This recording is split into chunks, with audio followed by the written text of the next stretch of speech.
Welcome back, guys. It's me, Mr. Frederick, once again. And today we're going to be talking about the division property of equality. So last time we was talking about the subtraction property. Now we're going to talk about the division property when it comes to these algebraic problems. So we have a problem here which is 2x equals 10. So 2 times x equals 10. That's what it means here. So we want this x alone. The focus is always what is x equal to, you know? So we have this 2x equals 10. So the opposite of multiplication is division.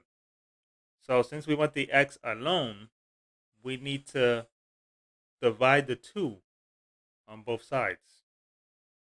And when you have this, we cross out this 2 here, which is 2 divided by 2, which would be equal to 1. And that would be 10 divided by 2. So x is equal to 10 divided by 2, which is x equals to 5. Okay? So x is equal to 5. So let's check it. 2 times, we're going to substitute the 5 in. 2 times 5 is equal to 10. And that's true.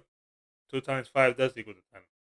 So when we have a multiplication when you have 2x equals 10, when you're multiplying, to find what the x is, we need to divide it by the number that's in front of x, which we're going to explain and further what's that number mean? What is it called?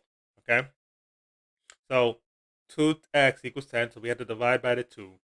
And by dividing 2 on both sides, you find out what your x is. And that is the division property of equality.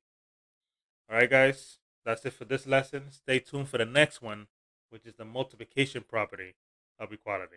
This is Mr. Frederick out.